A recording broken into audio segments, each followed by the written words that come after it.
gentileza ao irmão, nessa cabine, estar atento.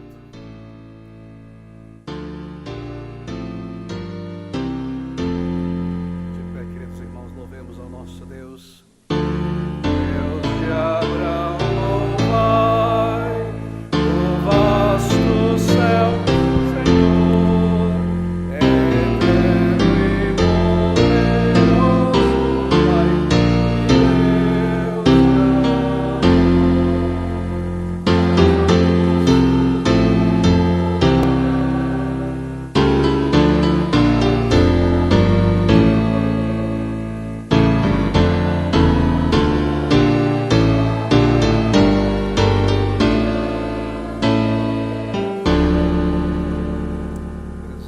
Nós vamos fazer uma pequena pausa.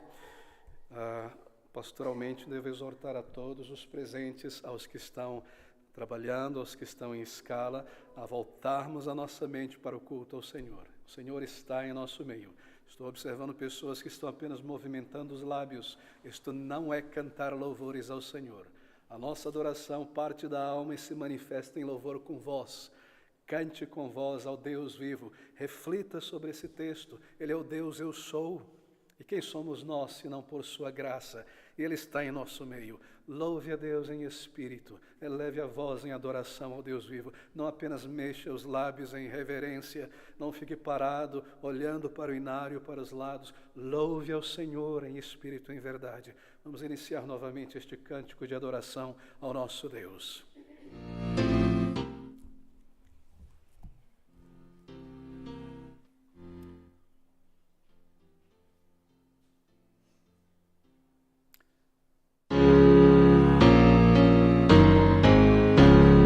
Alguém possa ajudar o nosso irmão.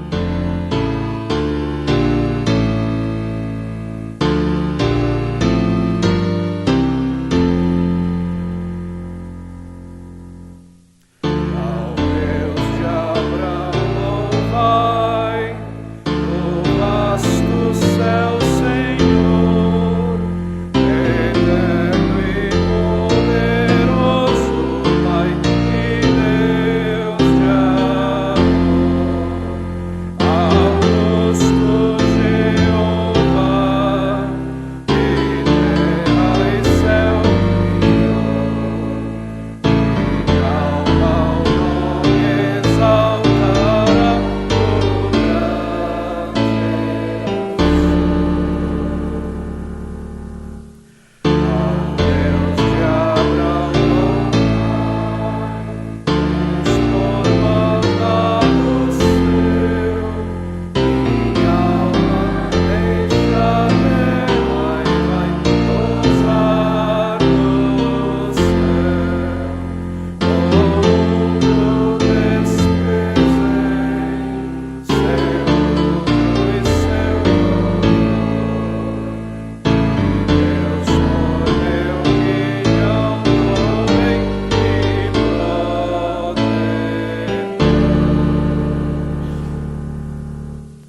E aos ímpios não levanteis a fronte, não levanteis a vossa fronte altiva, nem faleis com cerviz dura. Porque nem do Oriente, nem do Ocidente, nem do deserto vem a exaltação, mas Deus é o juiz. A um abate e a outro exalta. Porque na mão do Senhor há um cálice cujo vinho é tinto, está cheio de mistura, e dá a beber dele, mas as escórias dele todos os ímpios da terra as sorverão e beberão. E eu o declararei para sempre. Cantarei louvores ao Deus de Jacó. E quebrarei todas as forças dos ímpios, mas as forças dos justos serão exaltadas.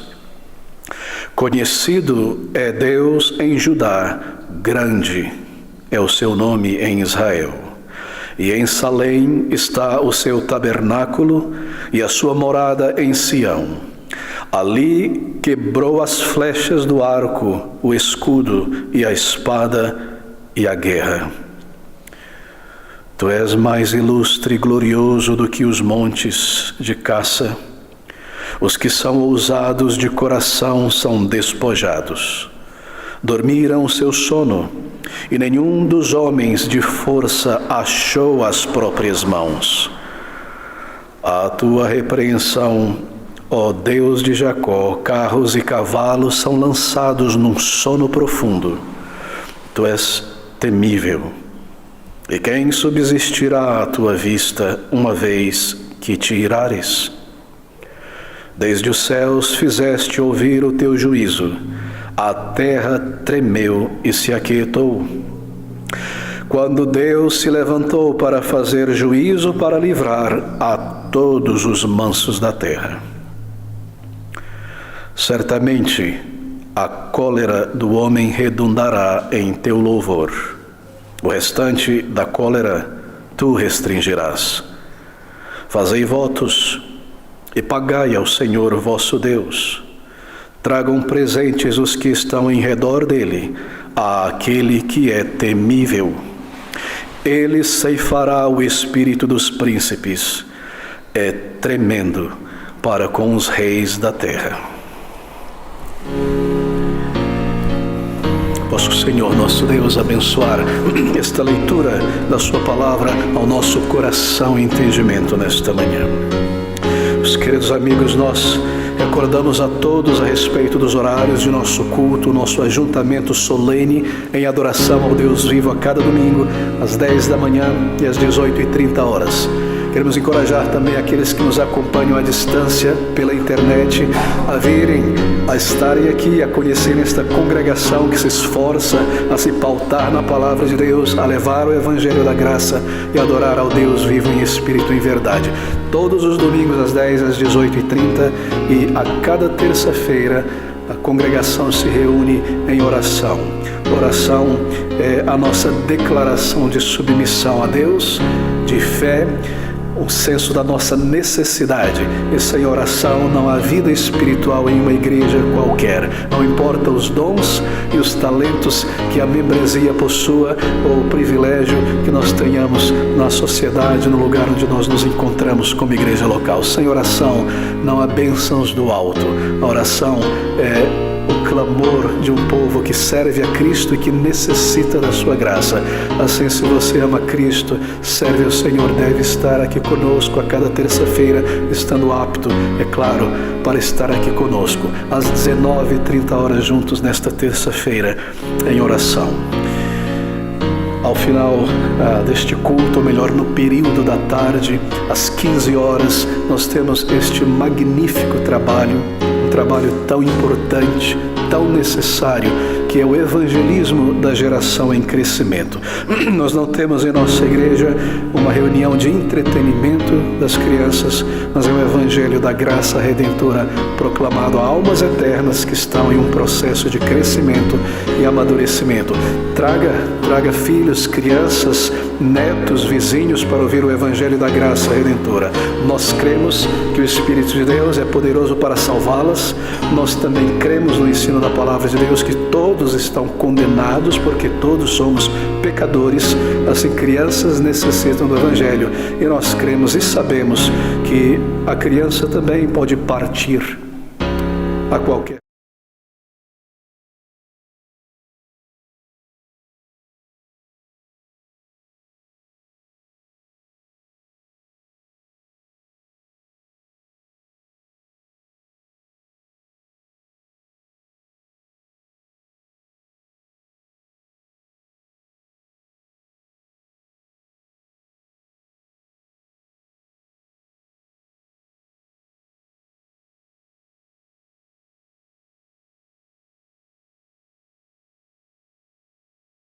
para amigos, familiares, visitantes se unirem a nós, aberto a todos. E se você tem a intenção de estar ali conosco, peço que converse ao final com o irmão Jonas, que tem a lista de confirmação e também da logística. E rogo a todos que façam isso o mais breve possível, uma vez que estamos a poucos dias antes da data do batismo ali em Mairiporã. Caronas serão oferecidas a todos aqueles que necessitarem. Daí a necessidade também de marcarmos a nossa presença com antecedência para este dia. Meus queridos irmãos, ao final deste culto, nós permanecemos para a ceia do Senhor. Aqueles que não se unirão à ceia, um momento de refrescos ali junto à livraria será oferecido a todos também. E neste momento, os nossos intendentes irão coletar nossas ofertas alçadas ao nosso Deus.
Irmãos, como parte do nosso processo que conduz ao batismo de crentes no Senhor, nós temos em nossa igreja a tradição da leitura pública de testemunhos de conversão. Iniciaremos nesta manhã e também à noite, bem como no próximo domingo, então, ali em Mairiporã, a leitura por parte dos irmãos que irão às águas de batismo. Gostaria de chamar aqui à frente nosso irmão Samir, que irá ler para a igreja o seu testemunho de conversão.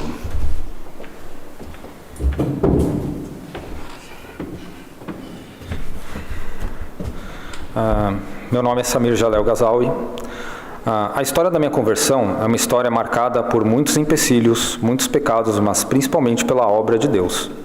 Eu nasci em um lar muçulmano que não conhecia o Senhor Jesus. Um lar desestruturado e que passou por muitas dificuldades quando meu pai se separou da minha mãe e já não morava mais conosco. Certamente, isso não é algo a ser comemorado, mas eu vejo nisto a obra de Deus. Porque se eu houvesse crescido sob a influência do islamismo do meu pai, dificilmente eu teria aberto meu coração para conhecer o Filho de Deus. Sem uma referência religiosa em casa, eu passei a minha adolescência sem crer em Deus, muitas vezes me questionando se Deus existia e muitas outras considerando desnecessário saber sobre Ele.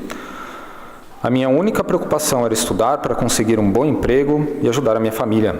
Por isso eu me considerava uma pessoa muito boa e não admitia ser um pecador, mesmo me permitindo os muitos pecados da mocidade.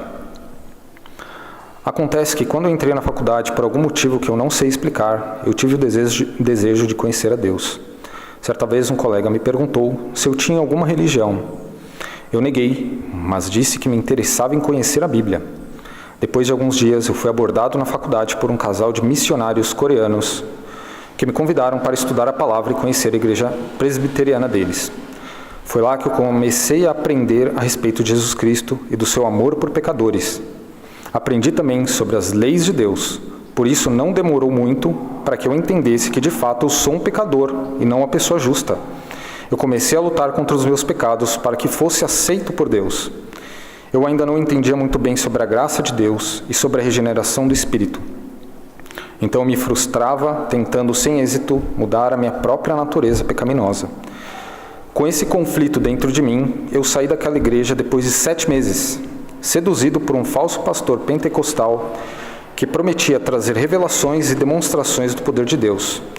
Eu não posso falar em nome de todos os pastores pentecostais, mas aquele em específico era um mentiroso e um falso profeta. Ele começou a destruir um pouco de conhecimento que eu tinha a respeito de Deus. Depois de alguns meses eu percebi que ele era um farsante e saí daquela assembleia. Mas apesar de liberto do engano, o veneno que eu absorvi foi muito danoso à minha alma. Meu coração se embruteceu e eu comecei a ter muitos questionamentos a respeito de Deus e da sua palavra. Eu não queria mais saber sobre Deus e voltei a perseguir os meus objetivos de estudo e sucesso profissional. Comecei a viver nos meus pecados e em murmuração, nutrindo até certo desprezo por Deus. Apesar disto, o Senhor ainda pacientemente estendia sua mão de misericórdia para mim, apesar de eu merecer seu completo abandono. Em meio a algumas aflições, comecei a reconsiderar a minha disposição para com Deus, voltei a ler a Bíblia, a orar, mas isso acontecia de forma inconstante. Quando angustiado, eu buscava Deus, mas era derrotado pelos meus pecados e desistia de buscá-lo. Era um ciclo que sempre se repetia. Além da minha inconstância, houve 2 coisas que foram grandes dificuldades para a minha vida espiritual. A primeira foi o mundanismo. Muitas vezes me pegava dividido entre o caminho da vida e o caminho do mundo, como se fosse possível comparar o conhecimento de Deus com os prazeres vazios e passageiros dessa vida. Na verdade, muitas vezes eu desejava que Deus não existisse para que eu pudesse viver da forma que desejava. A segunda coisa foi a tentação ao ateísmo. Por mais que houvesse razões para crer em Deus, eu tinha muitas dúvidas dentro de mim, principalmente em relação à sua palavra. Quando uma destas dúvidas era solucionada, eu tinha paz por um tempo, até que outra dúvida surgisse para me perturbar e derrubar a minha confiança novamente. Depois de 2 anos vivendo dessa forma miserável, eu comecei a ter uma forte convicção do pecado, que durou cerca de 5 meses. Lembro quando, depois de orar, li as Escrituras e fui profundamente afetado pelas palavras de Jesus, que dizia: "Por que me chamais Senhor, Senhor, e não fazeis o que eu digo?" Lucas 6,46. Nessa época, eu entendi que tudo que meu coração produzia era pecado e que nada de bom poderia vir de mim. Eu li as Escrituras e só via minha culpa crescer mais e mais. Comecei a entender que nada que eu fizesse poderia compensar a montanha de pecados que eu havia acumulado ao longo da vida. Eu tinha muito medo do inferno, mas acima de tudo tinha absoluta certeza de que era merecedor da condenação eterna. Eu chorava abundantemente quase todos os dias, principalmente quando me vinha à mente o Senhor Jesus ensanguentado na cruz. Meus pecados eram a causa da sua morte e dor. Lembro-me de olhar para as minhas próprias mãos e me perguntar se Deus poderia perdoar uma pessoa com mãos tão sujas pelo pecado como eu.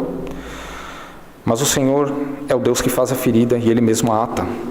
Ele fere e as suas mãos curam, como diz Jó 5,18. Porque o mesmo que me ameaçava com o castigo eterno do inferno, me convidava bondosamente, dizendo: "Venha", me oferecia água fresca quando eu estava sedento. Eu era encorajado a buscar a Deus por essas palavras: "Buscar-me-eis e me achareis, se me buscardes de todo o vosso coração." Jeremias 29:13. Assim, eu buscava escondido no meu quarto em oração. Além disso, era encorajado pela promessa: "Se o meu povo, que se chama pelo meu nome, se humilhar, orar, me buscar e se converter dos seus maus caminhos, então eu ouvirei dos céus, perdoarei o seu pecado e sararei a sua terra." Bastava que eu estivesse sozinho no intervalo da faculdade ou no escuro do meu quarto, que o peso dos meus pecados vinha à mente e eu invocava pedindo salvação. Às vezes eu me perguntava: "Senhor, sei que o Senhor é bom e que recebe os que vão a Ti, mas como posso ser recebido em Tua presença, sabendo que em algum momento vou Te trair e que tudo que farei no futuro até o final da minha vida será pecar contra Ti?" Isto já estava acontecendo há alguns meses e aquele semestre na faculdade estava intenso. Então prometi a mim mesmo que não deixaria as férias passarem sem resolver aquele problema. era a coisa mais importante da minha vida naquele momento. Inclusive, eu já não desejava as coisas desse mundo que eu praticava, nem tinha mais prazer na companhia das pessoas que eu tinha amizade. Eu estava decidido a buscar a Deus, conhecer alguma igreja perto da minha casa e me humilhar confessando a Ele os meus pecados. Eu estava profundamente convicto do meu pecado e entendia que precisava realmente de um Salvador, como alguém que está se afogando e que só podia pedir ajuda. Enquanto eu clamava e perseguia a Deus pela salvação, recebi grande esperança conversando com um rapaz que me mostrou Hebreus 9:26, onde diz que todos os meus pecados já foram aniquilados pelo sacrifício de Cristo. Ou seja, ele já havia uma solução até para os pecados que eu ia ainda cometer no futuro. Lendo mais a Escritura, entendi que havia uma transformação de caráter operada pelo Espírito, chamada regeneração, que seria como um selo em minha alma. Efésios 1:13. Eu estava tão perto, mas o que mais faltava? Como eu adquiro todas essas riquezas que Ele promete dar gratuitamente e sem preço? Foi assim que, clamando a Deus em oração por perdão, eu encontrei a salvação enquanto lia Romanos 3:28, que diz: concluímos, pois, que o homem é justificado pela fé, independente das obras da lei. Foi ali que entendi que Jesus Cristo já havia providenciado tudo o que era necessário à minha salvação, e que eu só precisava crer nele e confessar a ele os meus pecados. Salvo somente pela fé. Agora eu estava justificado e todos os meus pecados perdoados. Pela virtude do Espírito Santo, uma grande mudança aconteceu na minha vida e muitos pecados foram vencidos facilmente. As minhas tantas dúvidas foram convertidas em certeza, e a tristeza deu lugar à alegria da salvação. Eu poderia encerrar meu testemunho nesse momento, mas gostaria de comentar mais algumas coisas. Na época em que eu conheci a graça de Deus, eu havia voltado a frequentar uma igreja depois de 2 anos desigrejado. A salvação foi uma obra de Deus no meu coração, mas por algum motivo eu associei uma parte daquela felicidade àquela igreja que poucos meses depois eu descobri ser uma seita. Além da lavagem cerebral, era muito mal alimentado por aqueles ensinos, e quando já percebi os erros, comecei a ter contato com a teologia reformada. Conheci os comentários de João Calvino, que me deram muita instrução, e o livro O Peregrino, que me motivou a me consagrar mais ainda ao Senhor. Com estas descobertas, decidi sair daquela seita e procurar uma igreja bíblica. Ao longo da minha vida, o Senhor me conduziu até Ele por um caminho que eu não teria conhecido pela minha própria sabedoria. Me impediu de ser muçulmano e inimigo das promessas do Evangelho. Me mostrou que sou um pecador, que as minhas obras não eram boas e que eu andava seguindo vaidades. O Senhor me fez vencer o falso profeta e me livrou do engano das seitas. O Senhor teve misericórdia de mim, quando eu andava desgarrado, e me revelou o amor do seu Filho, que sofreu o castigo da minha iniquidade, para que eu mesmo tivesse paz. O Senhor me conduziu como prometeu fazer há milhares de anos atrás, por intermédio de Isaías, que profetizou que o Senhor se daria a conhecer até mesmo as nações inimigas do seu nome. Isaías 19, 21 e 22. E o Senhor se dará a conhecer ao Egito, e os egípcios conhecerão ao Senhor naquele dia, e o adorarão com sacrifícios e ofertas, e farão votos ao Senhor, e os cumprirão. E ferirá o Senhor ao Egito, ferirá e o curará, e converter-se-ão ao Senhor, e mover-se-á às suas orações, e os curará. Esse é o meu testemunho.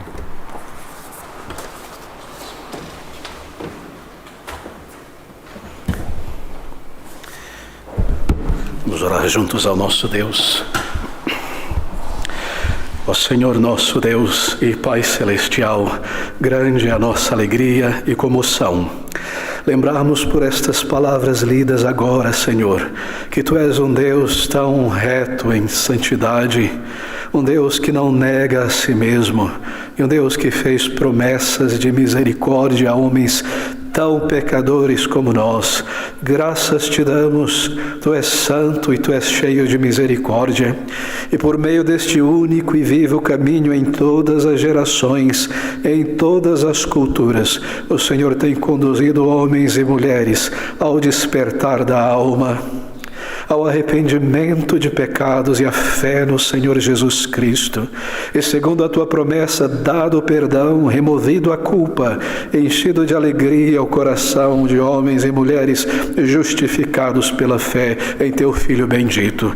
Ó Deus de graça e misericórdia, assim é o Senhor, invisível aos olhos pecadores que negam a verdade, que se escondem nas trevas para pecar, que fogem da tua palavra, mas tão claro, tão aberto em tua palavra, tão pronto a perdoar. E o teu amor sábio se estende ao longo de nossa existência neste mundo.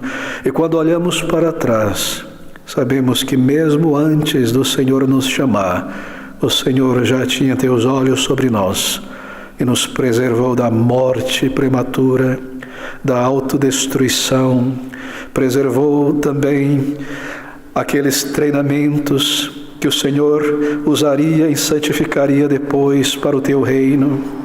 Guardou-nos de tantas maneiras, livrou-nos, ó Senhor, de perigos e males e erros danosos, e então no dia da graça nos trouxe a Ti, quando nos fez ver a nossa distância de Ti.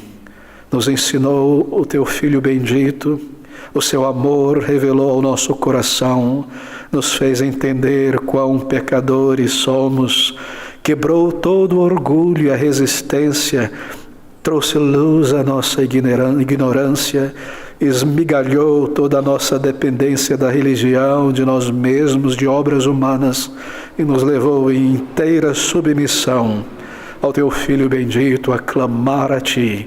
E o Senhor ouviu, perdoou, salvou, deu uma resposta de paz, uma nova vida, e nos regenerou.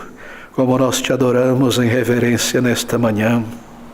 Tu és entronizado em glória, todo o Teu povo Te louva e nós nos unimos a Ele, Senhor, a Tua gloriosa igreja no céu e aqui na terra.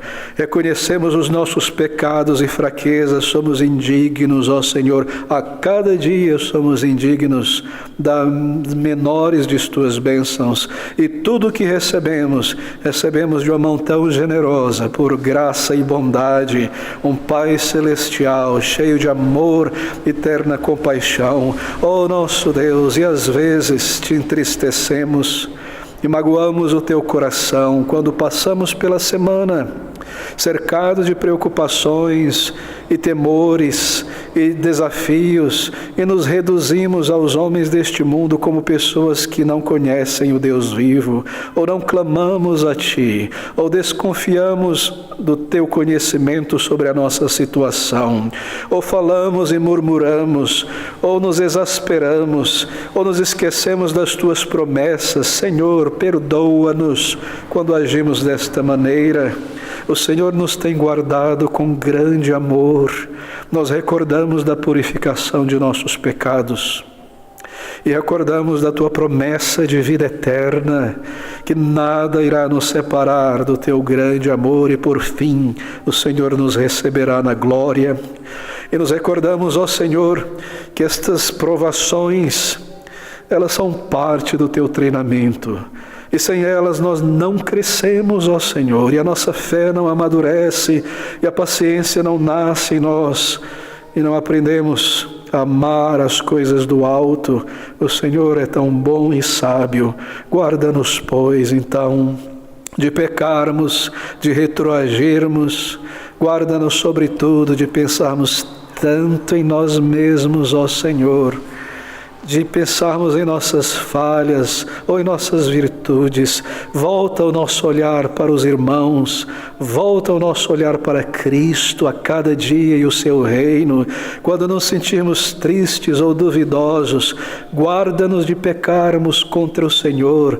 Lembra-nos, ó Senhor, que até mesmo dúvidas que possamos ter por causa de nossas falhas e pecados, da alegria da nossa salvação diminuída, é também a Tua misericórdia nos preservar, para nos trazer de volta a Ti, e devemos a Ti o louvor mesmo por estas coisas.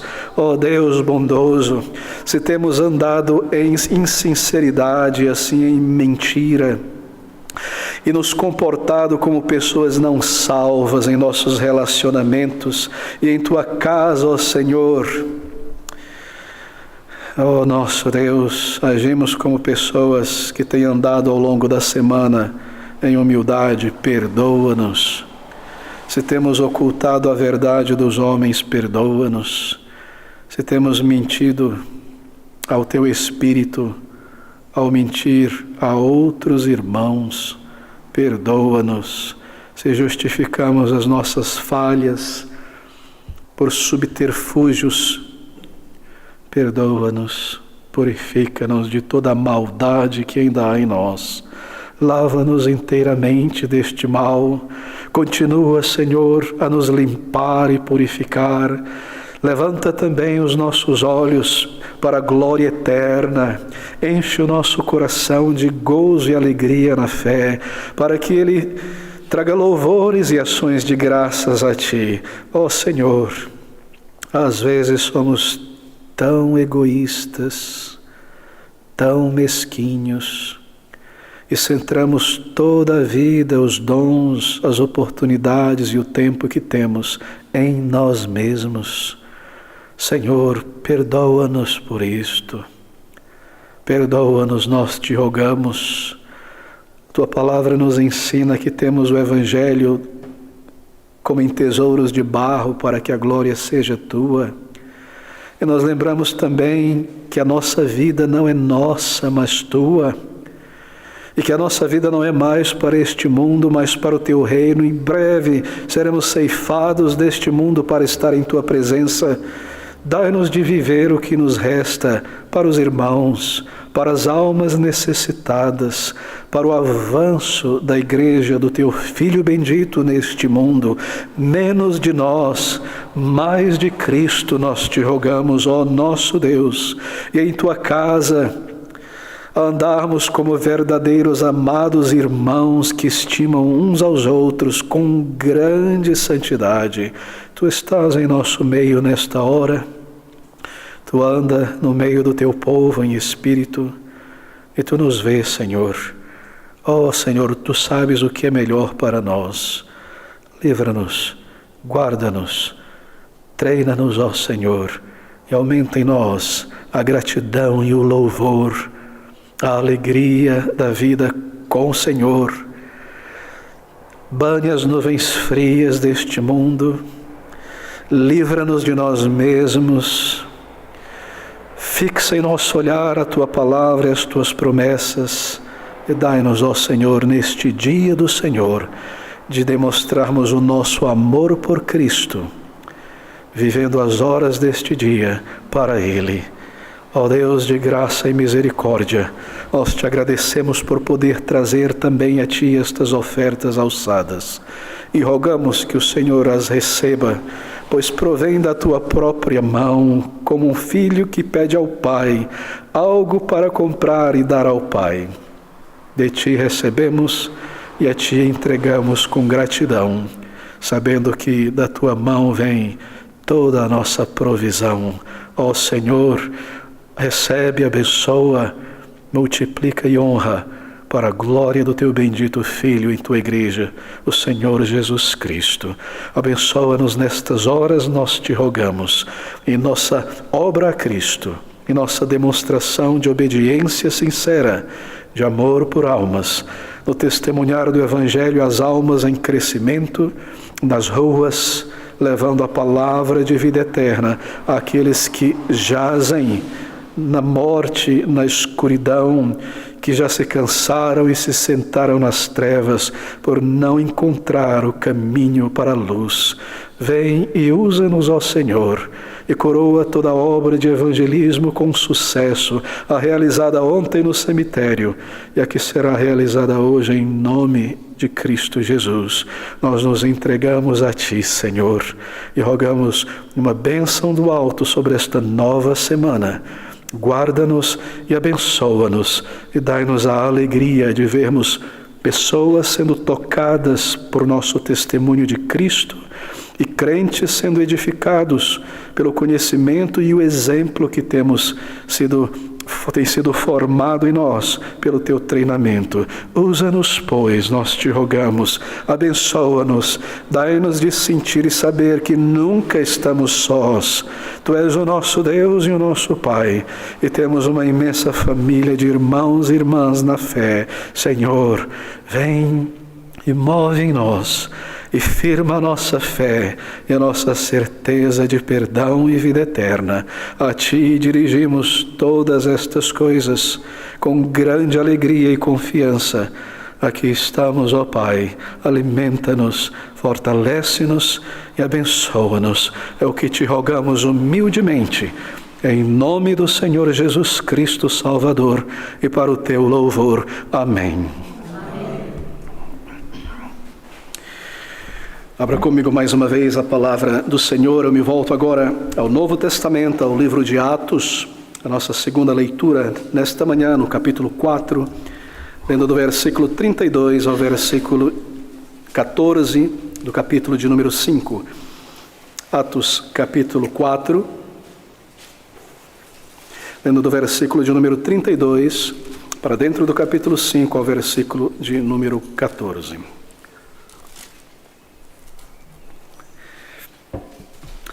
A comunhão dos santos, o avanço da obra do Senhor, o Espírito de Deus santificando e guiando a cada crente. Estas palavras de Lucas pelo Espírito. E era um o coração e a alma da multidão dos que criam, e ninguém dizia que coisa alguma do que possuía era sua própria, mas todas as coisas lhes eram comuns. E os apóstolos davam com grande poder testemunho da ressurreição do Senhor Jesus, e em todos eles havia abundante graça. Não havia, pois, entre eles necessitado algum, porque todos os que possuíam herdades ou casas, vendendo-as, traziam o preço do que fora vendido e o depositavam aos pés dos apóstolos, e repartia-se a cada um segundo a necessidade que cada um tinha. Então José, chamado pelos apóstolos Barnabé, que traduzido é filho da consolação, levita natural de Chipre, possuindo uma herdade, vendeu-a e trouxe o preço e o depositou aos pés dos apóstolos. Mas um certo homem chamado Ananias, com Safira, sua mulher, vendeu uma propriedade e reteve parte do preço, sabendo também sua mulher, e levando uma parte a depositou aos pés dos apóstolos. Disse então Pedro: Ananias, por que encheu Satanás o teu coração, para que mentisses ao Espírito Santo e retivesses parte do preço da herdade? Guardando-a não ficava para ti? E vendida não estava em teu poder? Por que formaste este desígnio em teu coração? Não mentiste aos homens, mas a Deus. E Ananias, ouvindo estas palavras, caiu e expirou. E um grande temor veio sobre todos os que isto ouviram. E levantando-se os moços, cobriram o morto e, transportando-o para fora, o sepultaram. E passando um espaço de quase 3 horas, entrou também sua mulher, não sabendo o que havia acontecido, e disse-lhe: Pedro, dize-me, vendeste, portanto, aquela herdade? E ela disse: sim, portanto. Então Pedro lhe disse: por que é que entre vós vos concertastes para tentar o Espírito do Senhor?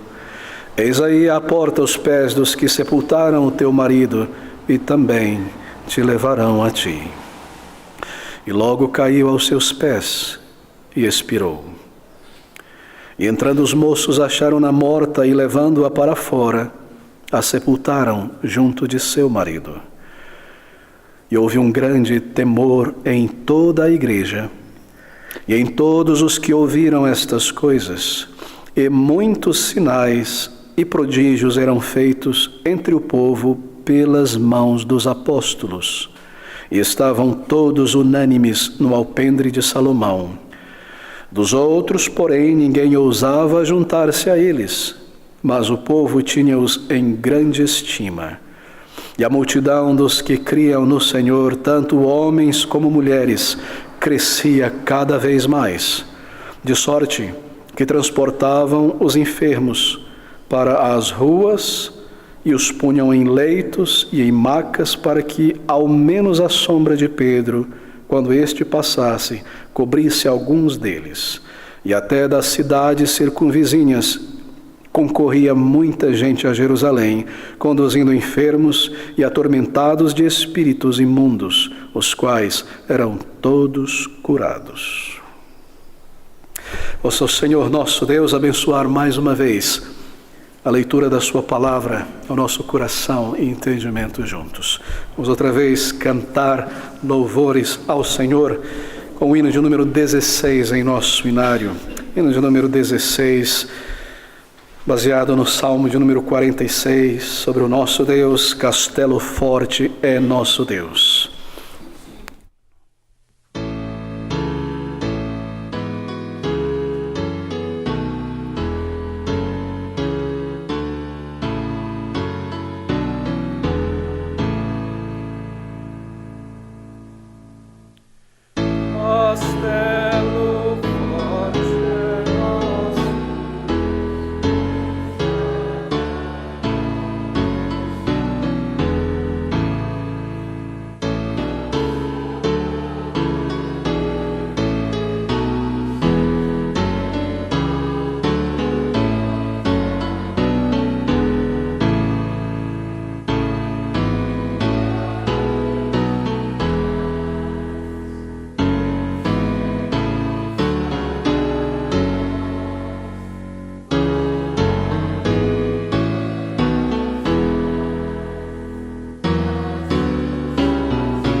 Meus queridos amigos e irmãos, abram comigo a palavra do Senhor que se encontra no livro de Atos dos Apóstolos. Eu me volto ao capítulo de número 5 para ler o versículo de número 14. Atos capítulo 5, versículo de número 14.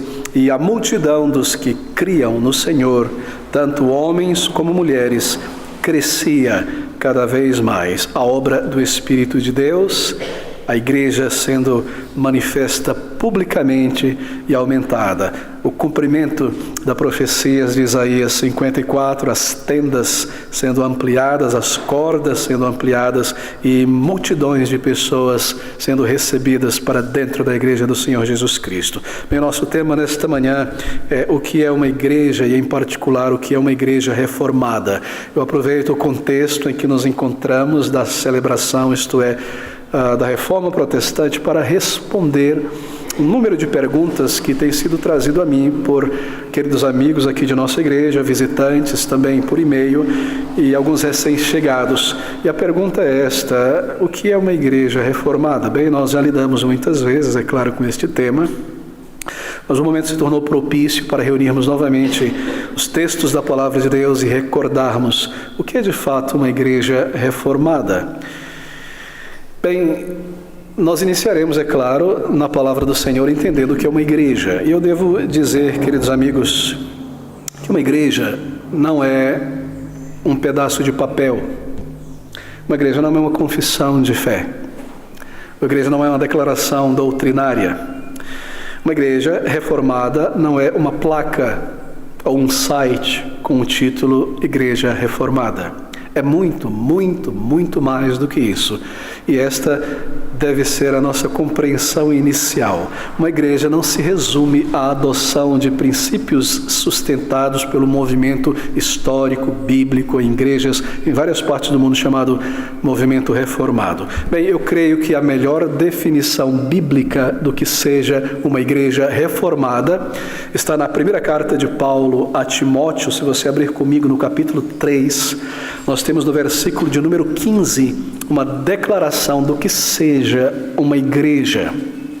Paulo diz a Timóteo, pelo Espírito, ele está indo visitá-lo, e ele diz: Timóteo, se tardar, escreva estas coisas, mas se tardar, para que saibais como convém andar na casa de Deus, que é a igreja do Deus vivo, a coluna e a firmeza da verdade. Bem, aqui está uma definição bíblica do que seja uma igreja. Uma igreja reformada não é apenas uma confissão de fé. Uma igreja reformada é uma manifestação na história, na cultura, de uma igreja neotestamentária. E a definição mais clara sobre uma igreja bíblica reformada é esta: ela é a casa de Deus, ela é a igreja do Deus vivo, ela é a coluna e o baluarte da verdade. Esta é a figura, esta é a imagem. Eu creio que esse texto declara o que seja uma igreja batista, ou melhor, uma igreja reformada. A igreja é o lugar onde Deus habita com seu povo, daí casa, que representa família, o Senhor com a sua família reunido. É a casa de Deus. Ela é também a agência de Deus no mundo para cuidar dos seus negócios, para avançar o testemunho do seu bendito Filho e sua salvação, Cristo Jesus. E a igreja é a agência de Deus para preservar a verdade que Deus entregou à raça humana nas mãos do seu povo. Ela é a coluna e a firmeza da verdade.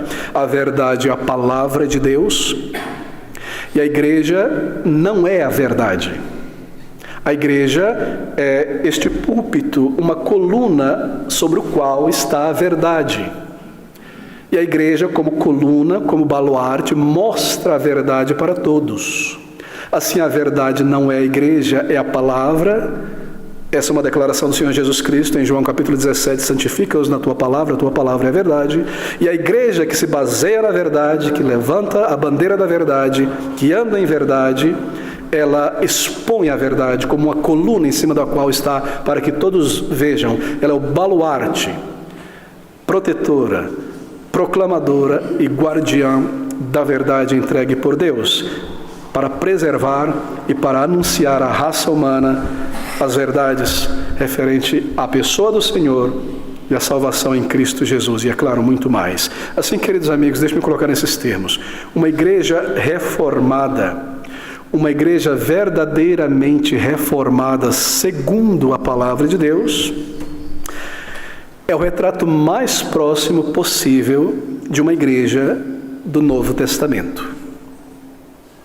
Uma igreja reformada segundo a palavra de Deus é o retrato na história, em qualquer geração, mais próximo do que seja uma igreja bíblica neotestamentária. Inicialmente, você, pelo teu estudo em história, recorda-se que o termo reformado, ele foi usado em um contexto histórico, é claro, e dali nós tiramos este apelido de reformado, para designar o desejo de um número de crentes em um determinado momento da história da igreja de reformar a Igreja Católica Romana. Entenda isso. Haviam ali dentro daquela instituição, que nós apelidamos aqui de igreja apenas pelo benefício didático histórico, porque não é uma igreja no sentido bíblico, um movimento que partiu do Espírito, é claro, levantando em homens, em servos de Deus, o desejo de retornarem à palavra de Deus. E ao fazerem isso, voltarem à palavra, a estudar, eles começaram a comparar o que a Bíblia ensina sobre a igreja com a instituição católica romana. O catolicismo romano, você se recorda, desde a alta Idade Média, que vai até o século VIII, e a baixa Idade Média, que vai até o século XV, teve o domínio religioso sobre todo o globo terrestre.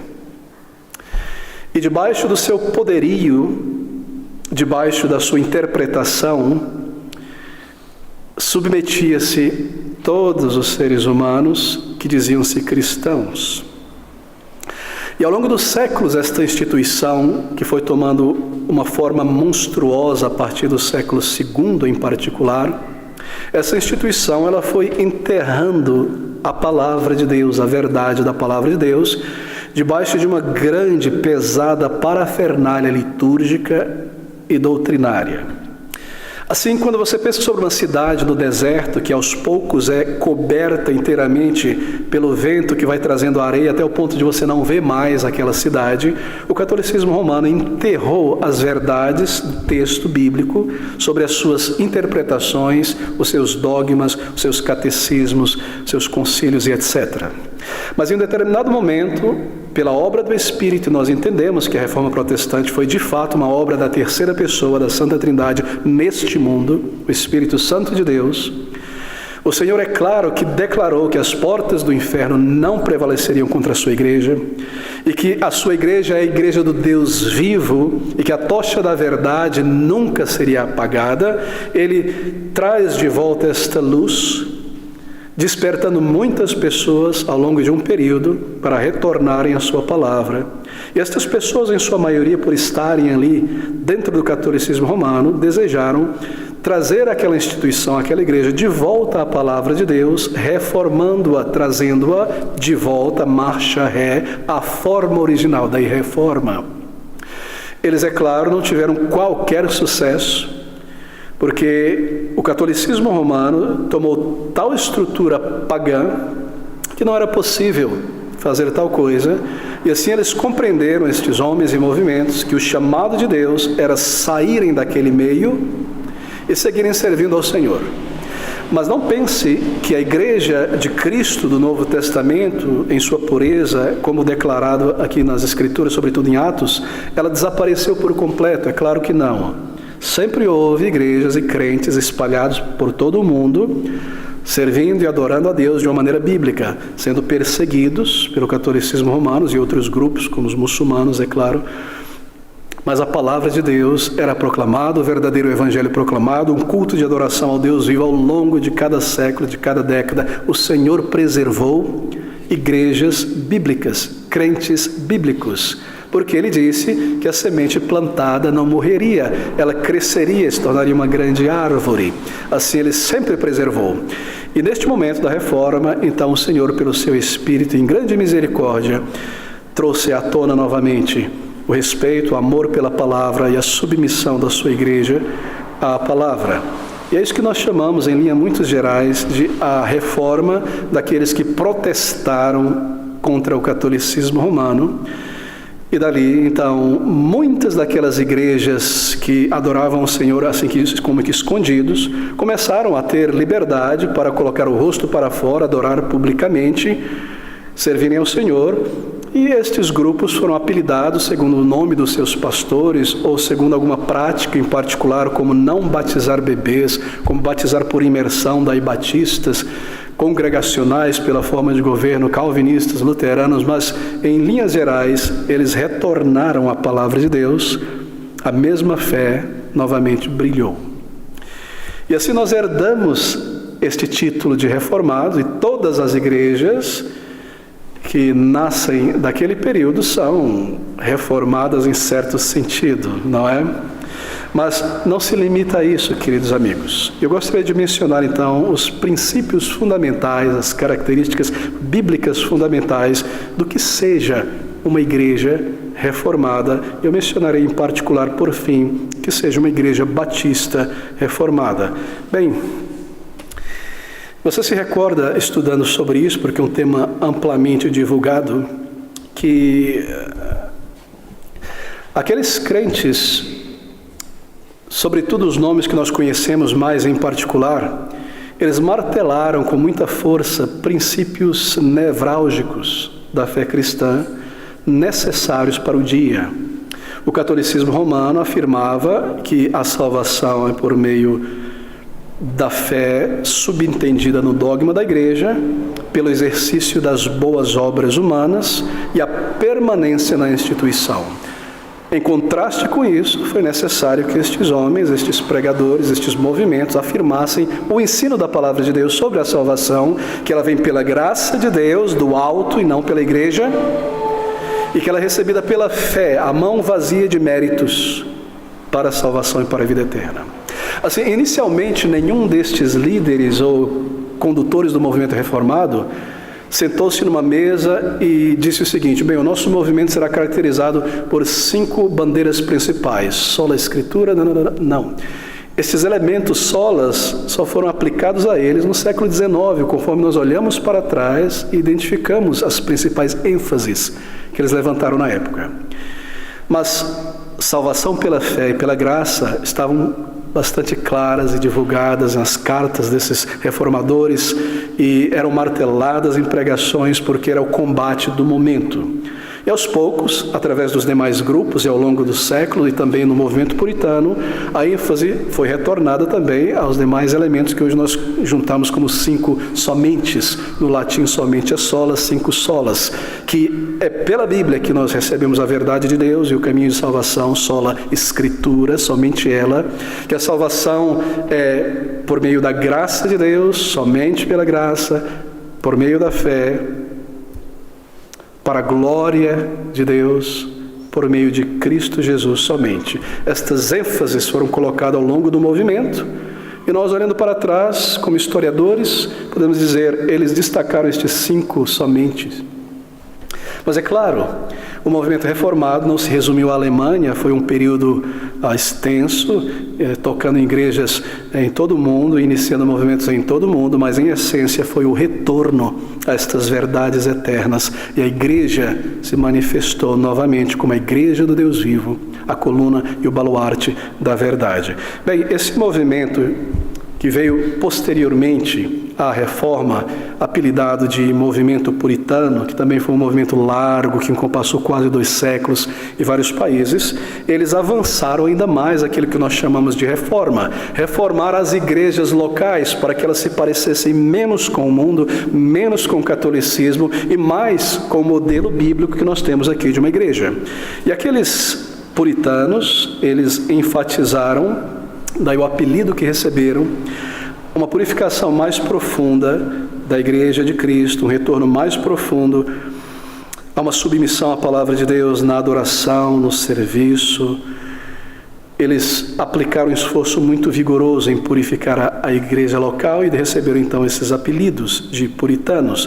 Vidas voltadas para Deus, não apenas frequentar a igreja, a santificação de nossas vidas, o retorno à autoridade individual da vida do crente à palavra de Deus, submetido a ela, e a Bíblia acima de todos os esquemas e interpretações humanas, igrejas vivas e agradáveis a Deus, homens e mulheres regenerados somente, atados uns aos outros em amor, em propósito, em serviço. Eles começaram a enfatizar também isso.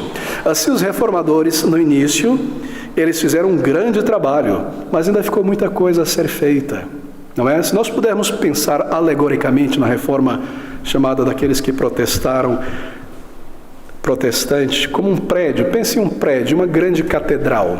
Imagine esta grande catedral católica, gótica, terrível, obscura, cheia de estátuas, como nós vemos na França, na Inglaterra, de demônios, de pássaros, representações, aquele cheiro de incenso, de morte, túmulos dentro da igreja. Imagina essa coisa horrível com seus vitrais e tudo mais.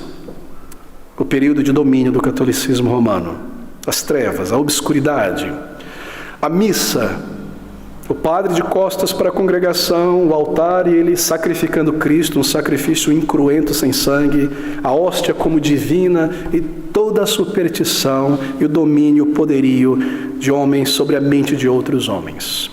Este grande prédio. Os reformadores, o que eles fizeram, se nós pudermos ilustrar, eles entraram neste prédio, eles derrubaram o altar e no lugar do altar eles colocaram um púlpito.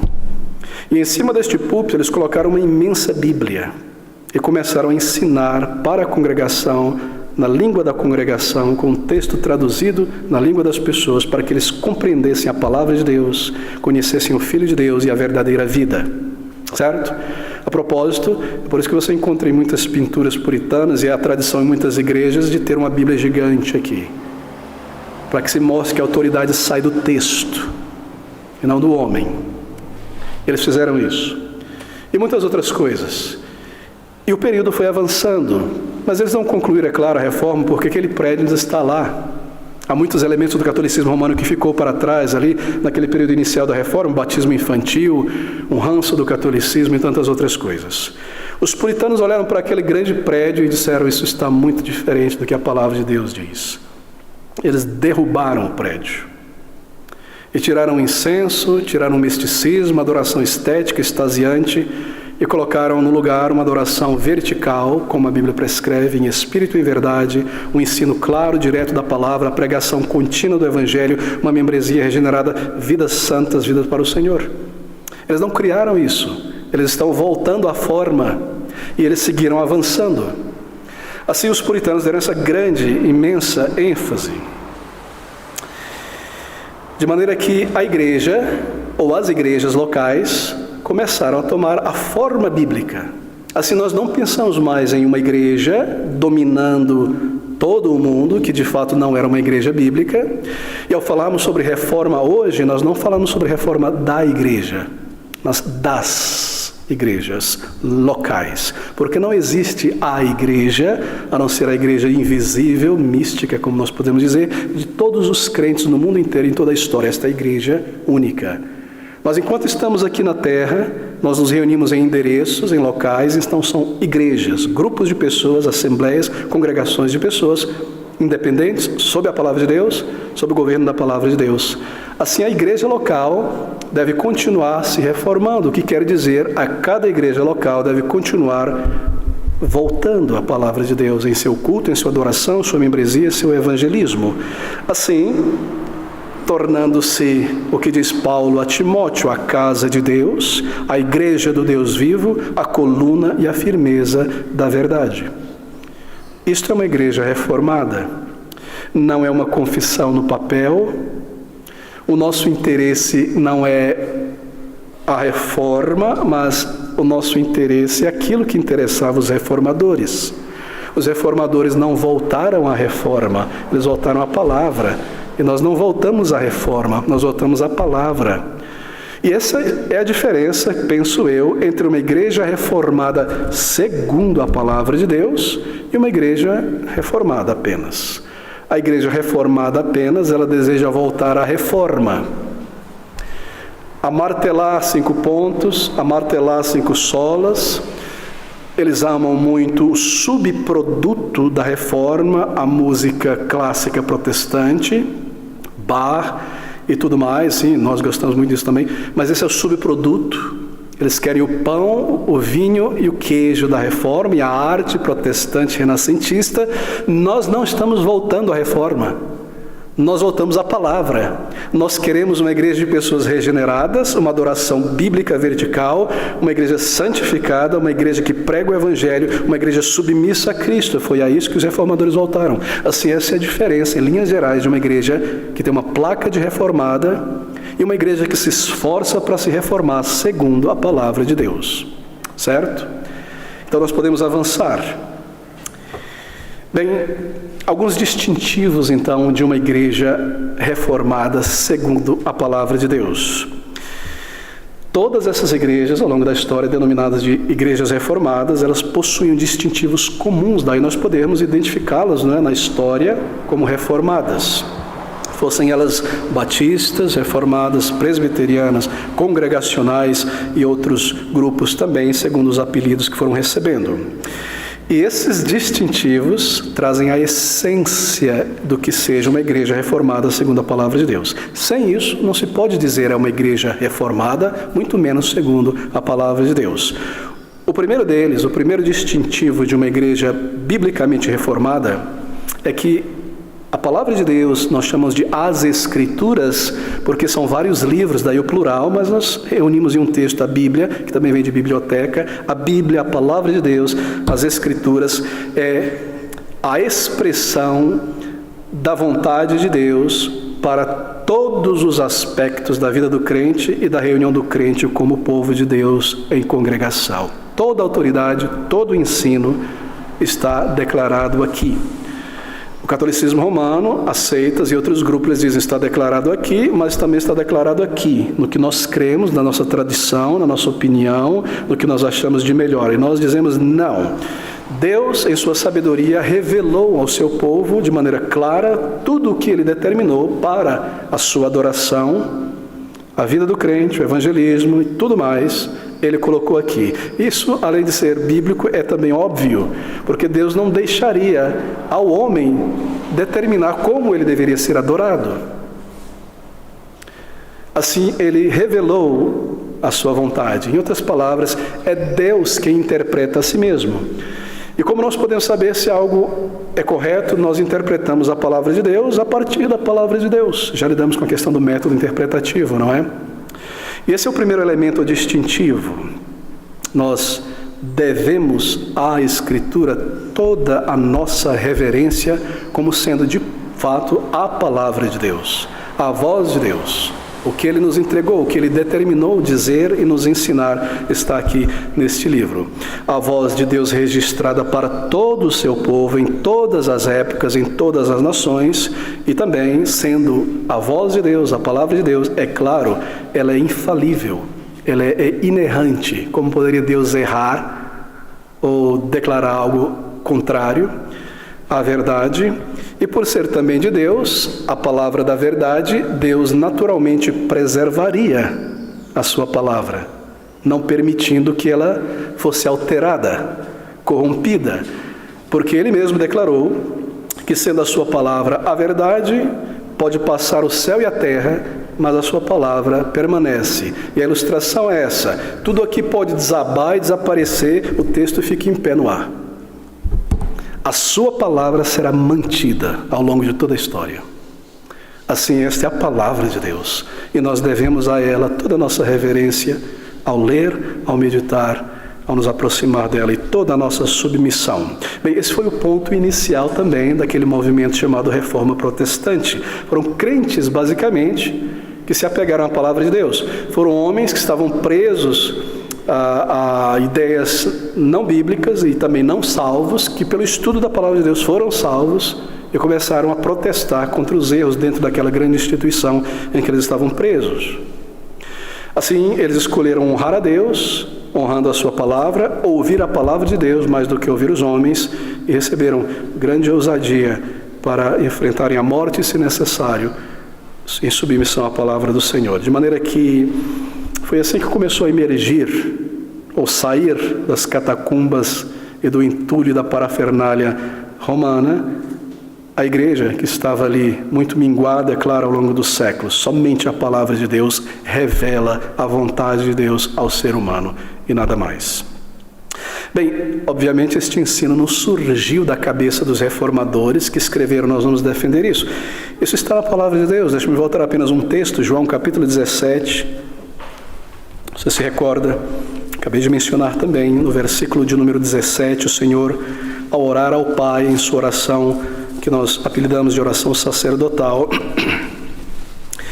em João 17, ele estabelece, ele declara uma regra, a base da verdade é definida aqui, nestas palavras do Senhor Jesus Cristo.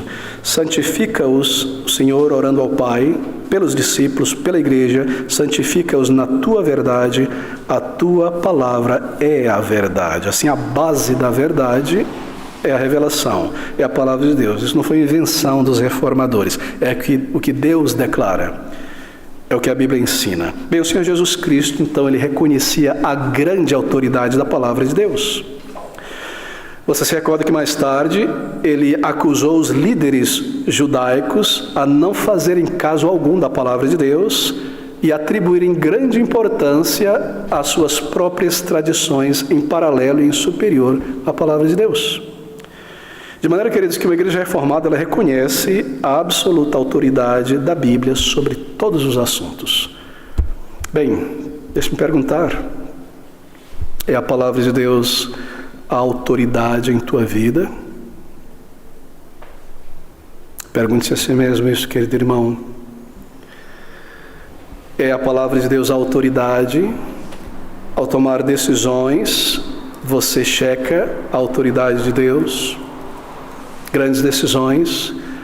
Quando você pensa sobre algum aspecto da igreja, você checa na Bíblia para ver se está correta a sua maneira de pensar ou sentir sobre a igreja. Você está submetido à palavra de Deus hoje e agora, nesta altura da tua vida. Ela governa a tua direção. Se há um confronto entre a tua vontade e a vontade de Deus na tua mente, é a Bíblia quem governa a decisão, ou você. Ela governa as tuas emoções, quando elas são contrárias ao que ensina a Bíblia. É você um crente reformado ou não? Apenas a resposta a essa pergunta declara isso. Se eu não estou sob a autoridade da palavra de Deus, eu não me refiro teoricamente ou emocionalmente, mas se eu não estou sob a autoridade, eu não sou um crente reformado. Surpreendente, não é?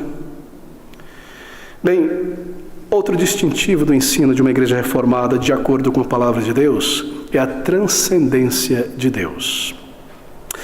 Uma igreja biblicamente reformada enfatiza a soberania, a glória, a majestade divina e, portanto, é claro, o grande abismo que há entre Deus, santo e soberano, e o homem pecador em seu estado de alienação e miséria. E é claro, a Bíblia ela dá grande ênfase à majestade divina. Quando você pensa sobre o Antigo Testamento, parece que a primeira coisa que soa na mente é a glória de Deus, não é? Sendo declarado o tempo todo. A Bíblia, ela põe todo o foco na soberania de Deus sobre todas as coisas. Ela se refere a Deus, em Isaías 57, versículo 15, como o alto e sublime, que habita na eternidade, cujo nome é santo, que possui em si mesmo toda a perfeição, que de nada tem necessidade, nem do ser humano, que é autossuficiente, que é eterno desde sempre. E assim, a soberania de Deus se estende a toda a história humana, a história do universo. Em Daniel, 4:35, nós lemos que ele age como lhe agrada com os exércitos dos céus e com os habitantes da terra. Ninguém é capaz de resistir à sua mão, nem de dizer-lhe: o que fizeste? Por que este mundo está assim? Por que minha vida está assim? E a pergunta vem na sequência: é você um crente reformado? Ele é soberano? Ou nós questionamos e murmuramos a sabedoria e a soberania de Deus? De que maneira isso afeta a igreja local, como a igreja reformada segundo a palavra de Deus? Bem, é claro, afeta logo de cara, inicialmente, a maneira como esta igreja irá adorar este Deus soberano.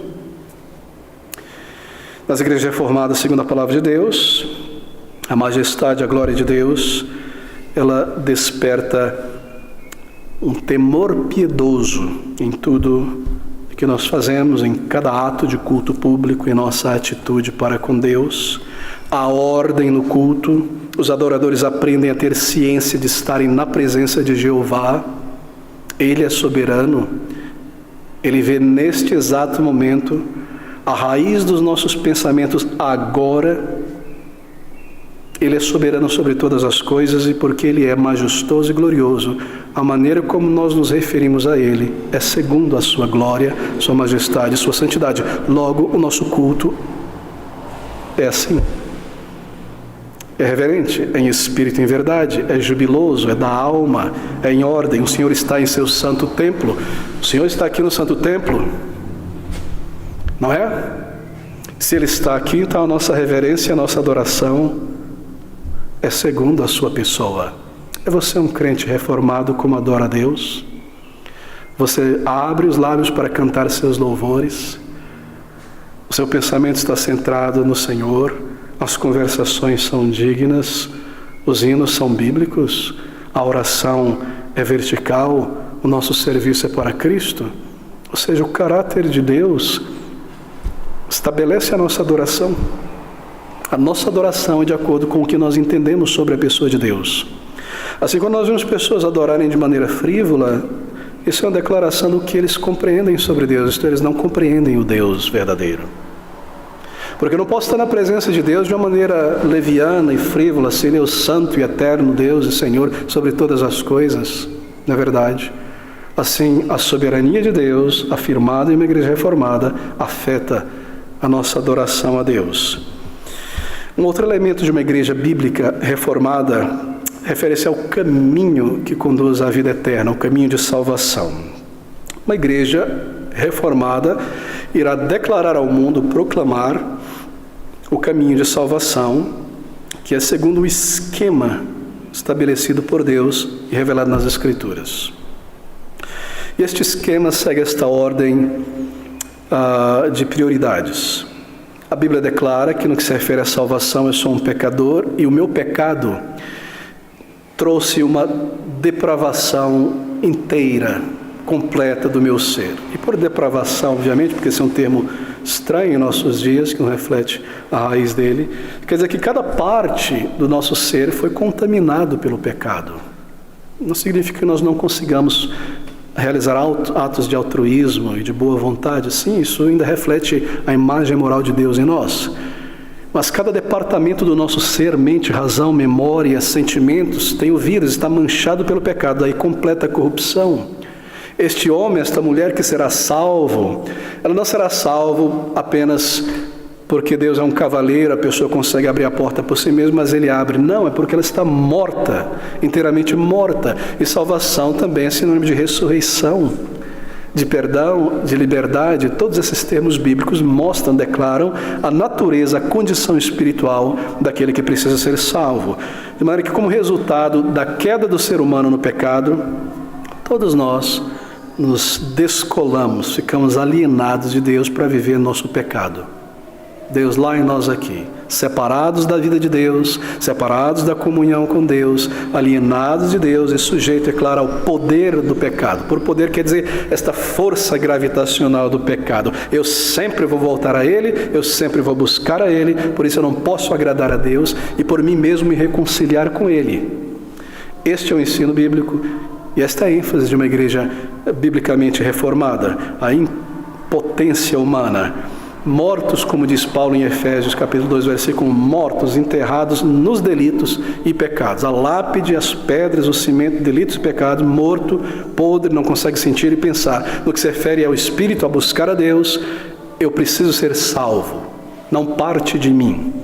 Se alguém foi salvo um dia, foi uma obra inicial de Deus. Esse é o primeiro aspecto. É claro, nós temos pregado a cada culto evangelístico a responsabilidade humana de responder ao Evangelho. Sim, certamente. Isso também é uma obra da graça de Deus. O segundo elemento que trata sobre o estado e condição do ser humano e a salvação deste ser humano é que Deus, ao salvar alguém, tudo isso tem um início nele. O ponto de partida é ele. Não está no ser humano, não é algo, Deus estava ali e de repente bateu o olho numa pessoa, mas que pessoa interessante, ela me teme, eu vou salvá-la. De maneira alguma, está morto. Morto não serve a Deus, não agrada a Deus.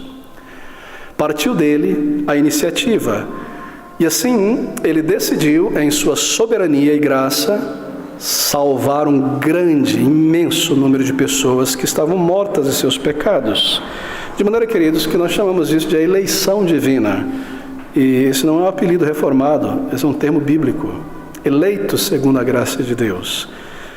Em 2 Tessalonicenses 2,13, o apóstolo Paulo declara: devemos sempre dar graças a Deus por vós, irmãos amados do Senhor, por vos ter Deus elegido desde o princípio para a salvação.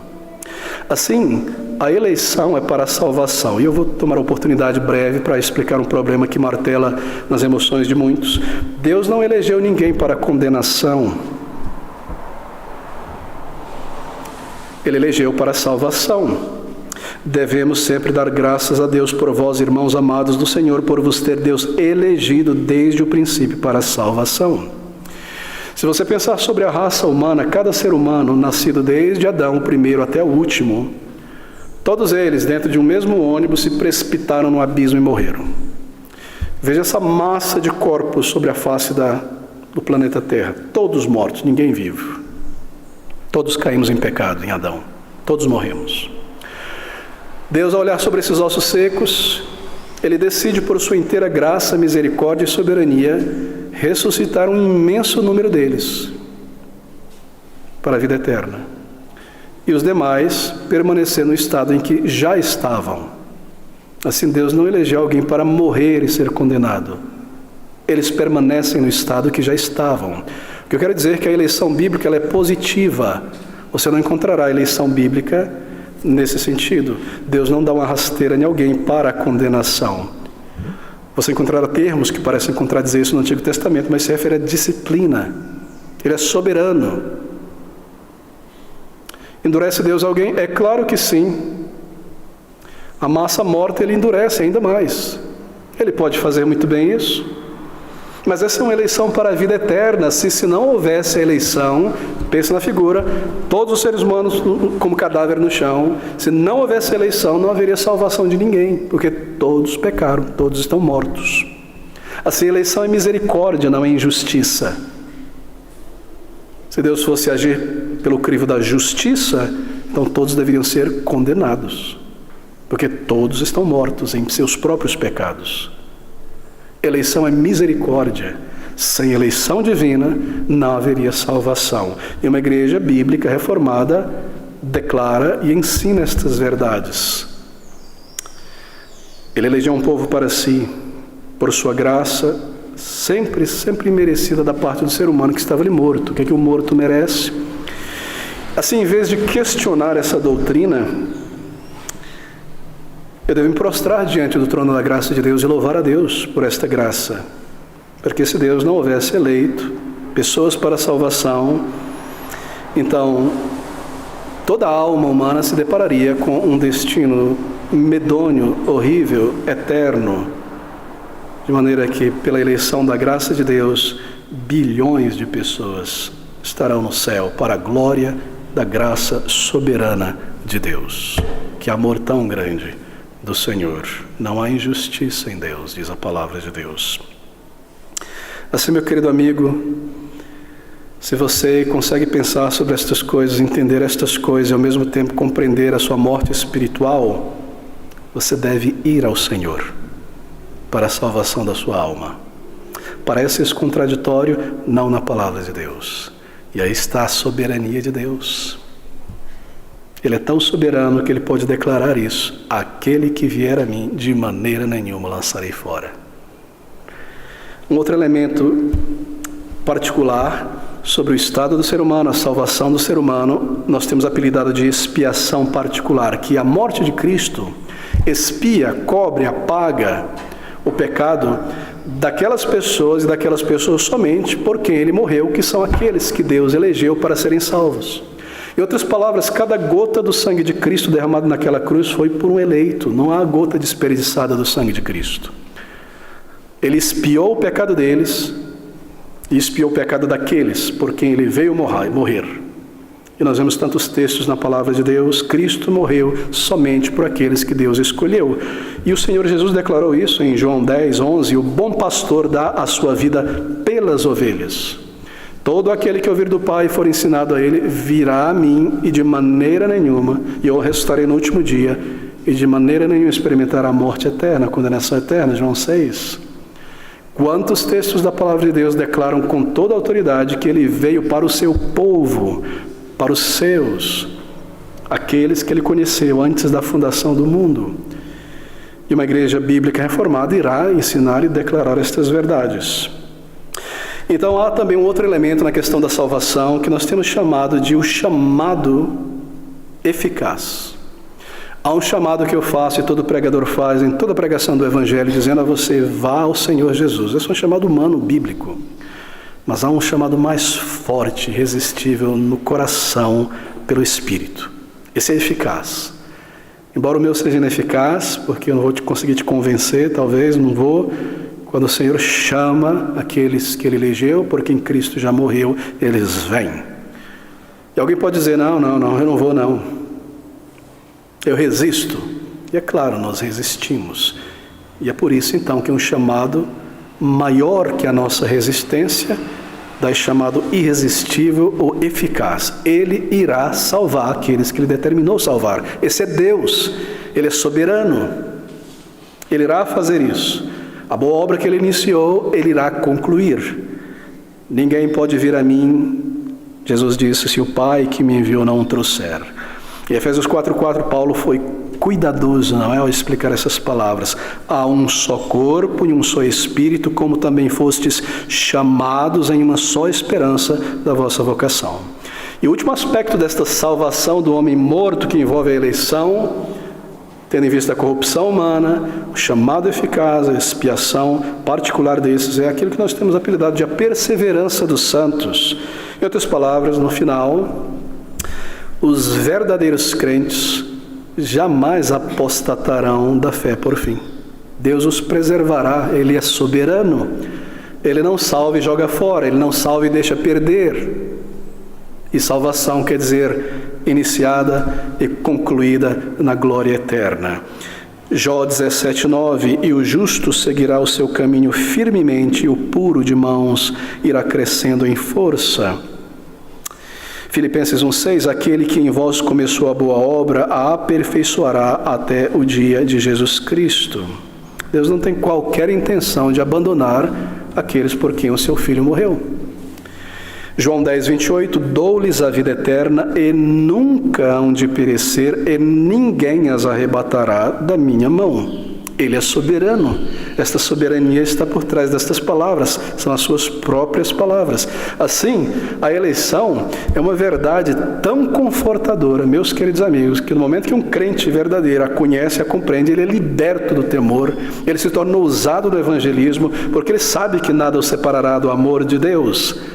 Esse é o crente ousado, firmado, seguro, sua salvação vem de Deus, está na mão de Deus. Ele o fará perseverar em santificação. Assim Deus nos preserva, nos fazendo perseverar até o final. É maravilhosa a salvação de Deus. Há um outro aspecto de uma igreja bíblica reformada que tem sido destacado, e é claro que é bíblico também este ensino ao longo da história, é que igrejas bíblicas reformadas, elas creem e ensinam aquilo que nós temos chamado de um pacto estabelecido entre Deus e o ser humano, e um pacto estabelecido entre a Santa Trindade, aliança, pacto, aliança da graça, estabelecida por Deus. Bem, uma igreja reformada, que se pauta na palavra de Deus, é uma igreja que entende que uma aliança, um pacto, é estabelecido no cerne do relacionamento entre Deus e o ser humano. Se nós pensarmos sobre este pacto como revelado na Bíblia historicamente, nós podemos distinguir didaticamente entre dois pactos. Deus faz uma aliança com o ser humano em Adão. Adão, por sua parte, tendo a capacidade de manter esta aliança, escolhe, sendo tentado, não mantê-la e quebra. Nós chamamos este pacto de obras. Adão, farás isto, viverás assim, e viverás comigo eternamente. Obras. Não comerás, não tocarás. Ele não passa no teste. Ele vira as costas, ele quebra esta aliança de obras. E assim ele está morto. Lembra a ilustração? Todos mortos. Como pode Deus agora fazer um novo pacto com um morto? Pode um morto assinar um contrato e fazer a sua parte? Assim, Deus, em sua misericórdia, para salvar este ser humano, que ele determinou se salvar, esta multidão imensa de mortos que ele irá ressuscitar, ele se determina, Deus, Trindade, como Pai, Filho e Espírito Santo, salvá-los. E assim, para a nossa compreensão, eles estabelecem entre si, em linguagem humana, uma aliança entre o Pai, o Filho e o Espírito Santo, no sentido de salvar o ser humano. Que o Pai enviaria o Filho viria do Pai, cumpriria toda a justiça no lugar de pecadores para os resgatar, e enviaria o seu Espírito para aplicar esta justiça ao coração do morto, ressuscitando dentre os mortos e o preservando até o fim. Nós chamamos esta aliança, qual seria o melhor nome? Obras para salvação? Não, graça, aliança da graça, que é uma aliança entre o Pai, o Filho e o Espírito Santo, não entre Deus e o homem. Como pode haver uma outra aliança depois da aliança das obras, quando o ser humano está morto? Não, a aliança entre Deus vivo e o morto, de maneira que o Pai se determinou salvar e ressuscitar o morto, e tudo vem dele, tudo vem da sua graça e da sua misericórdia. Bem, são os dois pactos, então. Irei resumi-lo desta maneira. Deus, em sua grande bondade, na queda do ser humano, de imediato já revelou este pacto da graça com aquela promessa dada lá no início a Adão e Eva, que o Salvador viria como um descendente da mulher, como um homem, em sua humanidade, mataria o pecado, como um homem, como Adão, que falhou, ele não falharia, e ele seria o cabeça de uma nova humanidade, assim como Adão foi o cabeça federal de toda a federação dos homens que morreram. Se eu estou em Cristo, eu não estou mais em Adão. Se eu não estou em Cristo, eu permaneço morto em Adão. Por que então batizar um bebê? Se o batismo é um símbolo daqueles que estão em Cristo. Você percebe? Um símbolo da nova aliança. São as contradições do ranço do catolicismo que permanece ainda nas igrejas que refletem os primórdios da reforma. Esta é a aliança da graça. Bem, qual é a condição então para o Senhor Jesus Cristo que iria cumprir isso? Que é o secretário executivo desta obra, que veio a este mundo para realizá-la. A condição foi esta, que ele se submetesse a toda a lei de Deus, toda a vontade de Deus, porque Adão deveria se submeter no pacto de obras, e não se submeteu. Cristo, como homem, para representar homens pecadores e os salvar, ele cumpre, ele se submete. Toda a sua vida foi sob a lei de Deus, em todos os aspectos. Nós lemos que ele volta de Jerusalém aos 12 anos, submisso ao seu pai e sua mãe. Ele honra todos os mandamentos, nunca quebrantando, nunca pecando, amando a Deus de todo o coração. Meu pão, minha comida é o Senhor, é servi-lo. Eu tenho prazer na lei de Deus, amar a lei de Deus. Ele o amou de toda a alma, coração e entendimento, para poder representar o ser humano diante de Deus na humanidade de Cristo, a humanidade restaurada. Essa é a obediência ativa, de obedecer. Mas houve também um outro aspecto, porque nós lembramos que não era apenas fazer o que Adão não fez, mas ele deveria pagar o preço da punição de Adão. Haveria uma obediência passiva. A minha vida eu entrego passivamente. Como um cordeiro mudo vai ao matadouro, eu vou sem reclamar, morrer no lugar de pecadores. obediência passiva, submetendo-se ao castigo e à punição. Assim ele cumpre toda aquela aliança. O pecado é pago por aqueles que Deus elegeu. Seu sangue, ele vence a morte, porque ele não pecou. Se ele tivesse pecado, a morte o reteria no túmulo.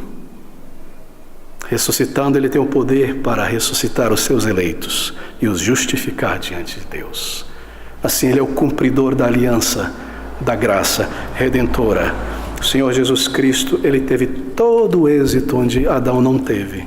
Se você observar a narrativa da palavra de Deus, em alguns momentos como alegorias, você percebe exatamente isso. O Senhor Jesus como homem, repetindo aquilo que Adão fez, mas cumprindo. Posso trazer apenas alguns poucos aspectos. Foi num jardim que Adão caiu. Foi num jardim que Cristo venceu Satanás. Não é? E tantos outros aspectos. Nós temos alegoricamente tudo se repetindo. Se você olha no Antigo Testamento, aquelas figuras apontando para Cristo como símbolos. Pastor, essas narrativas de Levítico, de Êxodo, muito bom, vamos fazer um filme 10 mandamentos, então a gente assiste, sabe, e deixa na prateleira. Não é para isso. Elas estão falando o tempo todo do Messias que virá. A serpente sendo levantada para que o povo não morresse, Cristo deve olhar para ele, para ser salvo da morte. Aquela pedra tomou uma lambada terrível de Moisés, e dela saiu água, Cristo, água e sangue para a nossa purificação sendo perfurado. O povo morreria de sede, água da pedra, da rocha. Oh, queridos, Cristo está em tudo ali. Ele é o cumpridor de todas estas coisas. Ele é o Senhor, Ele é o nosso amado, Ele é o Senhor desta igreja, Ele é tudo para nós. Ele é tudo na palavra de Deus. Assim Ele cumpre, a nossa salvação Ele alcança, a nossa salvação é dEle. Você está morrendo numa maca, sofreu um acidente de moto, tem uma fila imensa lá no hospital de emergência, vem um médico, vê você ali e fala, traz para a minha sala de cirurgia, fez todas as coisas, está de pé. Foi Cristo quem me trouxe ao estado em que eu estou aqui. Ele me viu, eu devo a Ele. Como é o nome desse médico? Manda um presente para ele, meu filho. Cristo, foi Ele. Ele olhou para mim e me salvou. Cada um de nós aqui, queridos amigos. Ele é o cumpridor de todas essas coisas. Ele é o centro de todas as coisas. Na palavra, na salvação, na história, em nossa vida, no céu. A pessoa do Senhor Jesus Cristo. E o seu evangelho refere-se a Ele. E uma igreja bíblica reformada prega Cristo Jesus crucificado no lugar do seu povo, ressurreto dentre os mortos. Proclama Cristo. Um outro aspecto de uma igreja bíblica reformada segundo a palavra de Deus é que esta igreja ela irá declarar algo. Ela não pode ficar calada. Ela proclamar uma verdade, ela proclama continuamente esta verdade de que Cristo veio para cumprir esta aliança. Ela proclama o Evangelho, esta notícia maravilhosa, esta boa nova que é o Evangelho. Se ela não proclama, ela não é reformada. Se ela não faz isso regularmente, ela não pode ser dita reformada segundo a palavra de Deus, porque o comando é proclamar. Assim, uma igreja reformada está comprometida com a obra de levar o Evangelho da salvação aos não convertidos. É um comando do Senhor Jesus Cristo. É o dever da igreja. Não é apenas algo a mais que nós fazemos para ser diferente dos outros. Se nós não fizermos isso, nós não somos uma igreja evangélica. Muito menos reformada. Quando você pensa sobre estes homens que foram apelidados de reformados, calvinistas, não é? E recebem esta máscara terrível, e você ouve essas coisas, a igreja calvinista é morta, reformada é fria. Bom, se for apenas reformada segundo a reforma mas segundo a palavra de Deus, não. Pense sobre os maiores pregadores, e por maior quer dizer em termos de alcance do evangelho, de serviço realizado, como um homem chamado George Whitefield, que pregava para 20 mil pessoas de uma vez, e conversões reais. Era um calvinista reformado. Pense sobre Charles Haddon Spurgeon, batista reformado. John Bunyan, William Carey, que iniciou todo o movimento de missões, levando o evangelho a partes do mundo, a Sri Lanka, a partes da Ásia, a tantos lugares. calvinistas, isto é, reformados, é apenas um outro apelido, queridos irmãos. Eu devo concluir aqui, mas há um aspecto final de uma igreja bíblica, reformada segundo a palavra de Deus. Aqui uma igreja bíblica é enfatizado e é vivido pelos seus crentes uma consagração de vida a Cristo. Uma igreja reformada sempre incentivará o espírito da verdadeira devoção a Cristo. Vidas inteiramente consagradas ao Senhor. Este é o espírito da reforma. Pessoas que possuem o espírito estão submissos ao governo de Deus. Romanos 14:8, porque se vivemos, para o Senhor vivemos. Se morremos, para o Senhor morremos. De sorte que ou vivamos ou morramos, somos do Senhor. 1 Coríntios 6, 19-20, não sois de vós mesmos, fostes comprados por bom preço, glorificai, pois, a Deus no vosso corpo e no vosso espírito, os quais pertencem a Deus. Se uma igreja de fato é formada segundo a palavra de Deus, os seus membros estarão comprometidos com o Senhor Jesus Cristo. Assim, essa é a resposta, queridos irmãos e amigos. O que é uma igreja reformada? De onde vem esta reforma? Como ela se manifesta hoje?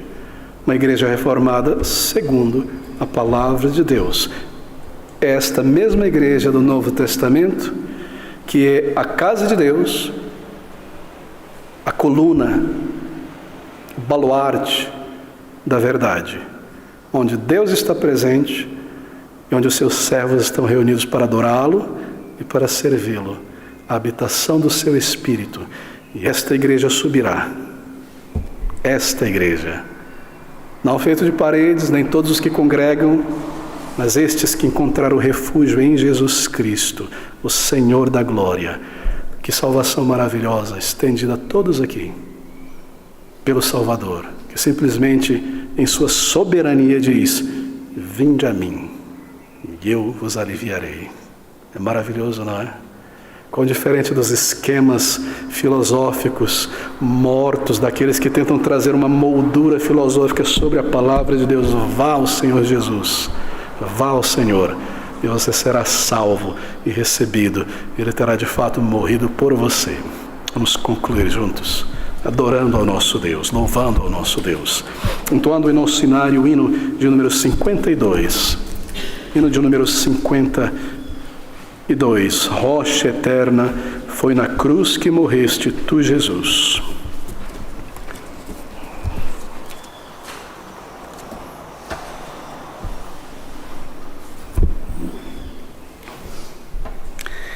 Baseado em 1 Coríntios capítulo 10.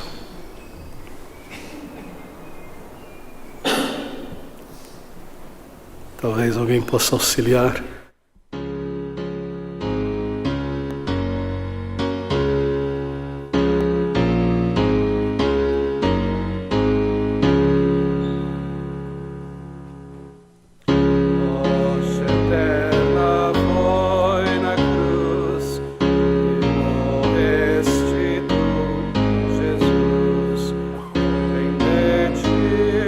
Sangue tal que me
E agora que a graça do Senhor Jesus Cristo Salvador e o amor de Deus, o Pai, e as consolações tão ternas e tão presentes do seu Santo e glorioso Espírito permaneçam e continuem com cada um de nós, hoje e durante a nossa breve jornada aqui na terra, e para todos sempre mais.